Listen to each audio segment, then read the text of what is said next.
Tennessee Wildcast is live on the air with the latest on hunting, fishing, boating, and all things outdoors. Make welcome your host, drummer and outdoor expert novice, Jason Harmon. And hello, everybody. Welcome to this edition of Tennessee Wildcast. I'm Jason Harmon, and we are on location here in Gatlinburg, Tennessee. And I got Mr. Matt Cameron as my co-host today. How you doing, Matt? Very well. Yourself? Doing great, doing great. This is his neck of the woods. He's the Reaching For or info specialist, and make sure everybody knows what's going on in his area. And we appreciate him co-hosting with us today. And we're going to do more shows in your area. Glad to be here. I can be your co-pilot anytime. Yeah. We got Mr. David Sexton with us today. He's an officer here in Sevier County. He's a sergeant, actually. That is correct. Oversees a few counties. And then Mr. Dan Gibbs, he's our black bear coordinator for the state. So also an officer. But we appreciate Dan and David for being with us today, and Matt for co-hosting. We're going to be talking about bears in Gatlinburg. We're on location. It's a wet day, so we'll deal with that. Luckily, we're in the drive for the show, but hope you're tuning in on Facebook and hope you enjoy the show today. But some of the things we're going to cover is dealing with black bears, coexisting with black bears, just everything in Gatlinburg. So let's kick it off with let's mention Bear Wise. Bear Wise is a program that we've got started. I guess it's kind of he's the brainchild of it, right? Yeah, here with us today. It was Dan's idea, I believe, or he maybe had some help with it, but we kind of got it started, and it's grown, and now it's a regional thing. And Bear Wise is what we use to educate people about bears in Tennessee or bears in your area and how to coexist with bears, and that'll get us started. And then we'll branch out into what's going on in Gatlinburg. So, a couple of years ago, we just saw the need that it's such a huge issue to deal with, educating the public about bears. And there's so many aspects of it. Here in Gatlinburg, we have a new group of people comes in every Friday afternoon. They leave on Monday, then the cycle starts over. So we're looking for some issues. We had were consistency in messaging. Some other agencies would maybe have just a slightly different message that may be taken a different way. So we were concerned about people getting confused with messaging. And so we started working on this program. Then in the southeastern U.S., all the other states were struggling with the same thing. We were having they've got bears too. Yeah, they have bears, and the bears are expanding in those states. And we were having conversations about the same things. And CFWA has a group called the Large Carnivore Working Group, which I'm a member of, and that was one of the charges that we were given from our directors, is to come up with and take a look at some regional programs. So we decided let's take the Bear Wise thing that we're already discussing and make it a regional program, and it's gone live, and bearwise.org is where you can get the information. But if you go from looking at percent complete, we had a conversation the other day, myself and the other folks on the subcommittee, and I'd say most of us would say we're probably just about 50% where we want to be with this program and the website. We got a lot more stuff we want to do. We just hired a new webmaster to take over the initial website and start working on those other aspects that we've got on our to-do list. And they've started working on that, and they've got a lot of experience with bears and education. So we're looking forward to seeing what happens with this program over the next 12 to 18 months. Well, there's a few or 6 or more criteria that we try to go by, that if you listen to these points, it'll help you be more bear wise. What are those points? And that'll get us into what kind of problems we might have here in Gatlinburg. Yeah, and then the first part of the program, we are focusing around people's homes. There's lots of other aspects around businesses and also camping and things, but what we call the Bear Wise Basics is for the homeowner primarily. And the first thing is never to feed or approach bears. And that's pretty much a no-brainer, as we would say, but we do have issues of people hand-feeding bears, and it's a very dangerous thing to do for yourself, and you're pretty much signing a death warrant for that bear. So that's first and foremost, is never feed or approach the bears. And then the other issues are more associated with unintentional feeding. People don't realize initially what they're doing is attracting bears, and that may be bird feeders are a big one, especially this time of year. Birds can get enough calories out of a sunflower feeder. It'd take them more than a day to forage and get the same amount of calories. So they're very, very attracted to bird feeders, and they're going to come back, and they're going to keep coming until it's gone. Dog food and pet foods outside, where people are feeding large amounts and leaving The dog may not consume it all, or they're using automatic feeders. That's a big attractant. Then grills. Right. Yep. And smokers, that's not so much an issue, but sometimes we do run into that, and it's a big enough issue across the southeast that we included that. If you're living in an area that has a lot of bear activity, you need to clean those grills when you get done using them, empty that grease can, and you may even be best just to store it in a secure building or something like that. And then the sixth one is more about just educating your neighbors, and if you have bear activity, take the time to knock on your neighbor's door or call them and say, hey, saw a bear over here the other day, you may want to take precautions, and just kind of being proactive and letting other folks know what's going on. So, well, Matt, you posted a photo the other day, or a couple of photos on Facebook of a bear that had gotten into a car. Yes. And tore it all to pieces. Tell us a little bit about that. And I don't know, David was probably involved in some of that, being out here in his area. But tell us about that. And David, let's talk about some of the stuff you've seen and dealt with tourists here in Gatlinburg. Yeah, unfortunately, that is a common occurrence in this area, according to David and his partners that work up here. Bears getting into vehicles is kind of the new fad for bears or something up here. But wait till they start driving them, right? No. Yeah, hey, we are in trouble. Dave says he's going to retire when he sees one driving a stick shift. But if you leave anything inside your vehicle that has the odor of food, it could be an empty fast food bag for that matter.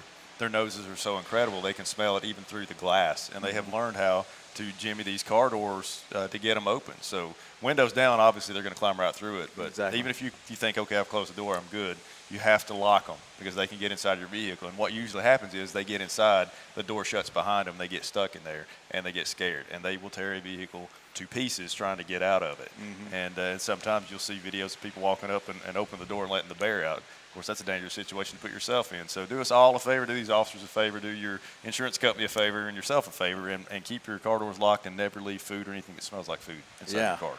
Now, David, I'm sure you've run into this many times with the bears in the cars, or bears in the trash cans around these hotels, or in somebody's backyard, or in their cabin even. So tell us what what folks can do when they're visiting Gatlinburg, what some of maybe the business owners could do to help alleviate bears getting in the trash and causing harm to people. Well, just like Matt alluded to earlier, the biggest thing is with the vehicles is just keeping your doors locked. Okay. That is number one. That is probably one of the most frequent calls that we get here during the summertime is bear in a vehicle call. And it can, just like I said, just keep it locked. Don't leave food in the vehicle. With the businesses or the rental cabins, they tend to be garbage can issues. And these issues are not necessarily due to a bad garbage can. These garbage cans could be in very good working order. We don't have any bear-proof garbage cans. Mm-hmm. Bears can eventually figure out how to get into just about anything. But what we try to do is have them purchase bear-resistant containers, which they can take a little effort, but most of the time they don't want to extend that kind of effort when they go somewhere else to get an easy meal. Mm-hmm. So what happens is the people do not latch these containers back the way they need to be latched, whether it be a commercial dumpster like we have in these type buildings or it is just a residential container. Gatlinburg does have an ordinance that they require the residents to have bear-resistant containers, and the businesses are required to have bear-resistant commercial dumpsters. And I've been here since 1997, and it's done almost a 180 since I first started. Really? That's good. Just about all the containers here when I first came here in 1987 were open, and there was bears everywhere. Mm-hmm.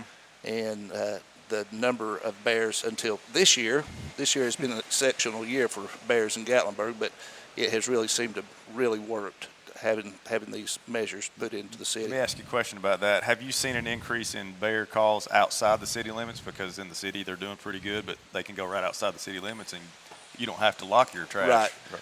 You can be 15 yards outside the city limits and you're not required to have a bear-proof container. Okay. Yeah. So some of these bears that are coming into the city weren't habituated to this food by the city of Gatlinburg. They came from outside into the city, and we don't have any ordinances outside the city to have the bear-proof containers. But yes, to your question, we have had numerous calls outside the city of Gatlinburg this year, not just in just the very outskirts, but throughout the whole county. And from listening to the radio, it's been East Tennessee wide this year, we've had just a huge number of bears, whether it be from just a great bear production the last 2 or 3 years, or whether it's a food-related issue. I don't know, but we have had quite a few calls this year throughout the East Tennessee area. And I don't want to get too far off topic on that, but people are worried about the fires, and they think the fire burned all the food, and the bears are starving to death up here. That's why there's so many issues. And you explained that to me very well earlier this year. Can you tell me what you think is going on with that? Well, what happened was we had a fire, what was it, 2 years ago now in the fall? Almost. And the successional growth of the new growth coming up now is producing lots of berries. It's amazing how fire can make habitat better. Fire's great for wildlife. Right. It's really good. So we've had a lot of berry production this year in and around Gatlinburg where these fires were, and it has drawn a lot of bears in from around the different parts of the park and different areas into this area to eat all this excess food that they've not normally had. Now, it's brought the bears in close to Gatlinburg. The berries have dried up, and now they've just ventured on into Gatlinburg now. So we're getting an excess number of more bears this year than we've had before in the city. Well, I was in a coffee shop the other day, and this lady said, we called you the other day. I had an agency shirt on, and I was like, well, you didn't call me. But no, she called the agency and said, I had a bear. It was in Knox County. So a bear had roamed into Knox County, Right. and I'm sure we've got more than she knows about. But bears roam and go places. What makes them want to roam and move out and move out of their home range, per se? Well, a lot of times it's the young males that are the ones that are moving out first. Okay. Usually after about 1 year, the females will kind of kick out the young males. The mothers. Yes, Yeah. the mothers. And they have to make their own way through. Okay. And they have to establish their own range. And a lot of times there is an adult bear within close proximity to where they are, so they just have to keep going that much further out to establish a home range. Okay. So we end up seeing bears further and further away from this general area here. And we talked, I was talking to Dan earlier, we've seen some bears. We've had some bears in Humphreys County and Middle Tennessee area and even in Memphis at times. And those were probably coming from other states, we think. Right. And, they'll move a great distance. And, back years ago when we first started using radio telemetry, and you'd have a bear just kind of disappear, and you would think your transmitter failed or something like that. And then 3 months later, it shows back up. You're like, well, the transmitter must have started working. Well, now we have GPS on these transmitters, so no matter how far they go, you're going to get a reading. And there's a bear that was tagged in North Carolina in a project they're doing in Asheville, and they call one day and say, hey, one of our bears is in Unicoi County. And if you get a map out and look from Asheville to Unicoi County, it's not that far from a car, but just up and walk it in a couple of days is a pretty significant event. And the bear just got up and decided to go to Unicoi County, and he stayed up there for a few weeks, and he went back to Asheville. And then, a few months later, he got up and did it again. Yeah. So, and nobody really knows why they do that, but, they just get up one day and decide to go for a long walk and move around, and then they'll come back. But we are seeing range expansion or recolonization of bears into Middle and West Tennessee.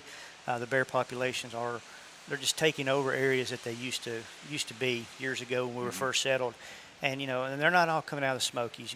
Bears in Knox County, bears in Cumberland County, and areas like that are probably coming out of the Smokies area. But when you get into Memphis, southern Middle Tennessee, you're talking about bears that are coming up out of Mississippi or from Arkansas. Missouri has a healthy bear population. Kentucky has a healthy bear population. And all these bear populations are expanding and growing. So that's a misconception. People think of them as a mountain animal, but they're not necessarily, right? They were across the not entire necessarily. United States. Yeah, and when you think about the Cumberland Plateau and look at the elevation and how rough, when you get into Scott and Fentress and Cumberland County, that's some quality habitat from that respect. But then historically, the Mississippi River bottoms and how undeveloped they were, and just the huge trees and remoteness was a lot of bears utilized those areas. And we were talking earlier that in the 1920s, Davy Crockett was reportedly killed about 105 bears in 1 year in Obion County, which is about as far west as you get up in near Tennessee. Reelfoot. Yeah. And in Louisiana, virtually all of their bears are in hardwood bottoms and in the floodplains. In Mississippi, most of their bears are along the Mississippi River as well. So that kind of habitat is very alluring to bears where it still exists. So can we plan to see bears further and further in Middle and West Tennessee as time goes by? I think so. You're not going to see huge populations like we have in a lot of our counties, but you get into the fringes where where it's still a bit remote, and they can get into an area where they have opportunity to reproduce, and and that's the key is when you start seeing people calling and saying, "Hey, I saw some cubs." That's the thing that really gets my radar going is that they saw cubs, because now we're talking about reproduction. We're not talking about what Dave was referring to as individual yearling male out looking around for a home range setup. Now we're talking about females reproducing. Right. So we have a little thing on our website called I Saw a Bear, where people that may see a bear can report it. And, we encourage people, if you see a bear in Sevier County and want to get on there and report that, that's great, and we'll be glad to take it. But what we're really interested in is people that are seeing bears in Middle Tennessee or West Tennessee, wherever it may pop up. Right. In some areas, I had one lady talking to me about Tackett Creek, which is in Claiborne County, which is a pretty remote area. You don't get a lot of people, but she and her husband drive that on a regular basis, and she ID'd probably at least 5 individual bears there last summer.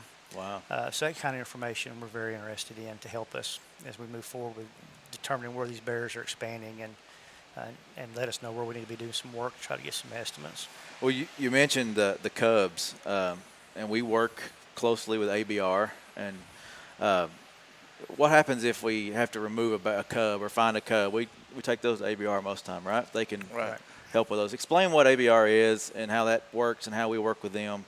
And then maybe we could get into the bear matrix before we run out of time. Sure. Real quickly, ABR's been going for about 20 years now, I think, and close to it. And they were basically started as a need for when you have these orphan cubs, if the mother is killed by a car or some other issue, and you've got an orphan cub, there's really not much you can do with it. So ABR, they raise money to help pay for their facilities, and then if we have a cub that's orphaned, then we can't locate the mother. We'll usually wait at least 36 hours from the first sighting of a cub by itself to give the mother a chance to return. And that's obviously the best place for that animal to be is with its mother. Right. And if we make the determination that she's not coming back, then we'll get it down to ABR, and they'll keep it till it's able to survive on its own. And then they also will take occasionally, if we have an injured yearling, they're permitted to take an injured yearling bear, but that's the only 2 situations that they'll are allowed to take. But they cannot take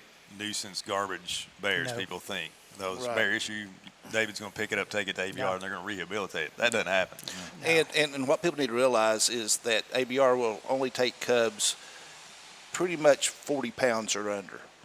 And there are a lot of people that see yearlings still with the mother, and these yearlings weigh 80, 90 pounds, and they're calling them cubs. Well, those aren't cubs. Those Right. are yearlings. So there's a big distinction between a yearling and a cub. Just because they're with the mother still doesn't make them a cub. Correct. And I don't know if we said this, but ABR, Appalachian Bear Rescue, is what those stand for. But now, if say if we have a yearling or an older bear that's a nuisance bear that's getting into trash or become a problem bear, there's times where we have to put it down or relocate it, and there's a matrix that y'all go by. Just explain it a little bit. I know you can't get into depth on how that works, but there's times that you either put them down or you can move them. Well, I'll start here and let David jump in, because he's going to be the one that is more apt to make that decision. But, we all work together to develop this matrix. And basically we're looking at 2 things when we get these calls on bears. We're looking at how they're acting towards people. Are they afraid of people? Are they running when they see them? Or are they indifferent? Or are they actually approaching people? And then we also look at the food that they're consuming and where this food is. So are they eating blueberries adjacent to a campground? Are they eating trash in the campground? Are they eating trash out of someone's backyard? Or are they getting in a vehicle or a tent and getting food? So, and you kind of have to vision it. You're talking about a row and a column, and you got these things. So you say, okay, the bear's doing this, and this is where he's acting towards people, and you come down to that box, and then it's got some options there. And options can range anywhere from giving the people technical assistance. It can be maybe some aversive conditioning with noises, things like that.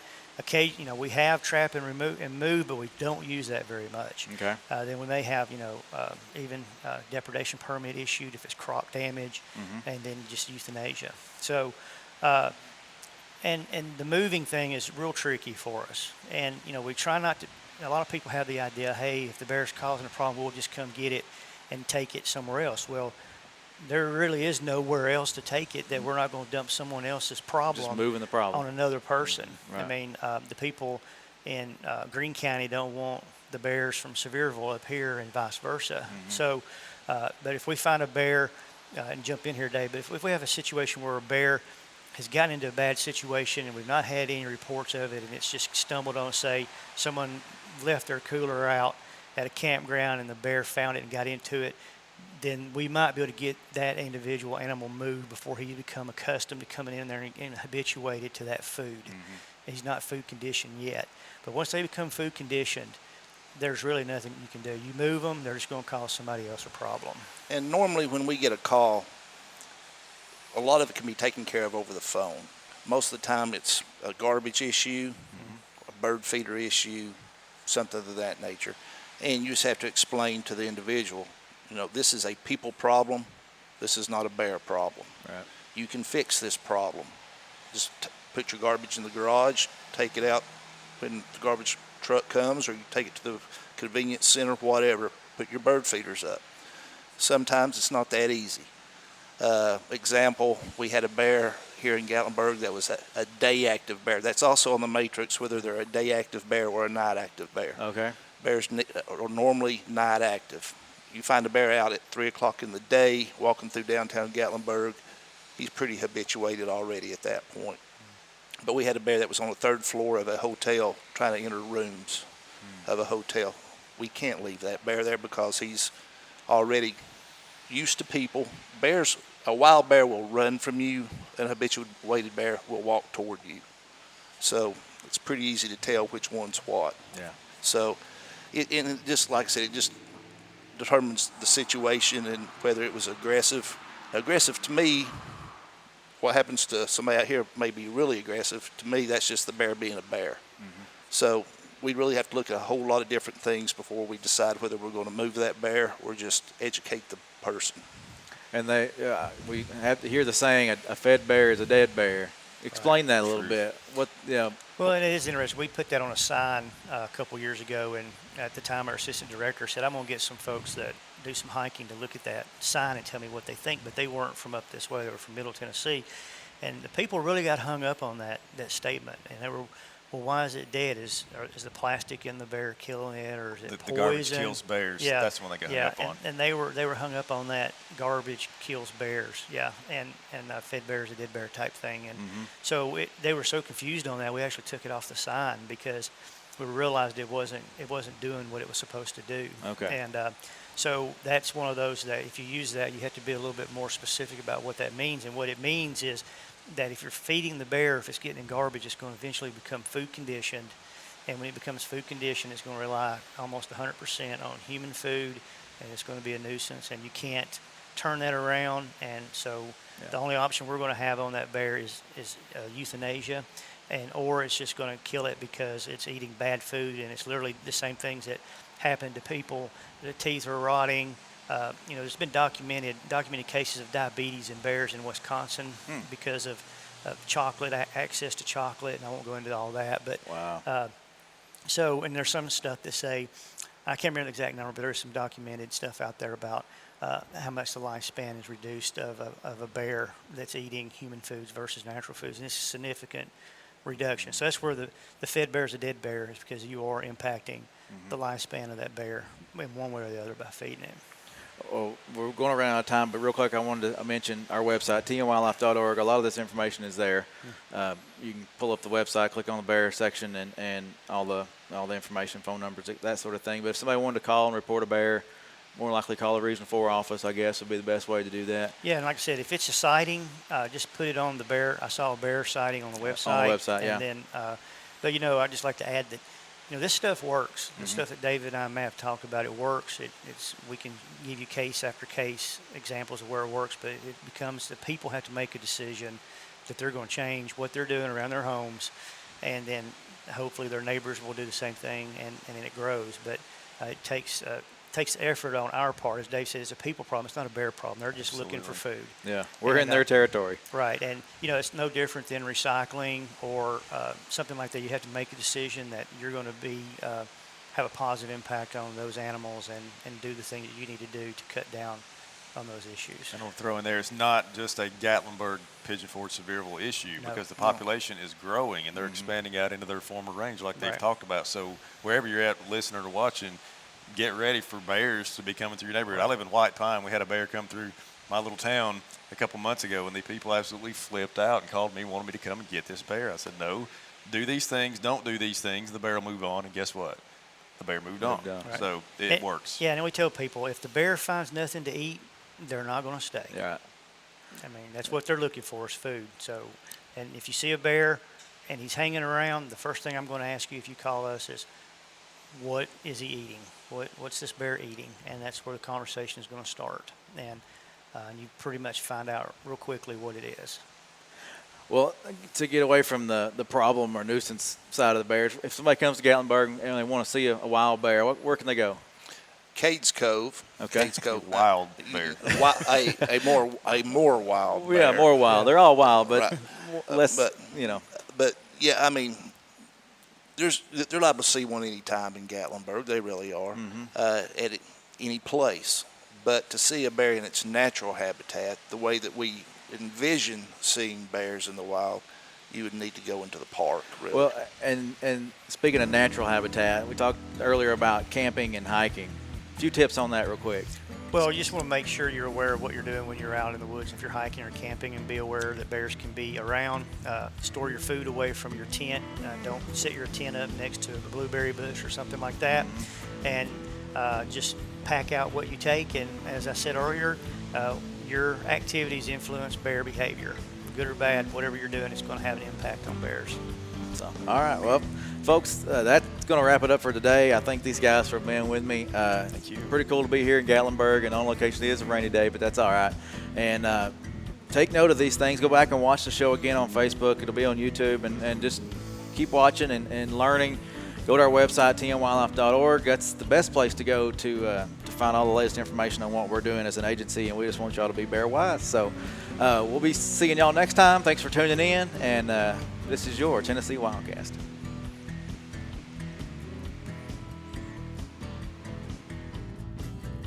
Thanks for tuning in. Stay connected with TWRA by visiting our website at tnwildlife.org and follow us on Facebook, Twitter, and Instagram. Hey, it's all about Tennessee wildlife. It's what we do. Tennessee Wildcast will be on the air again next week. We'll see you then.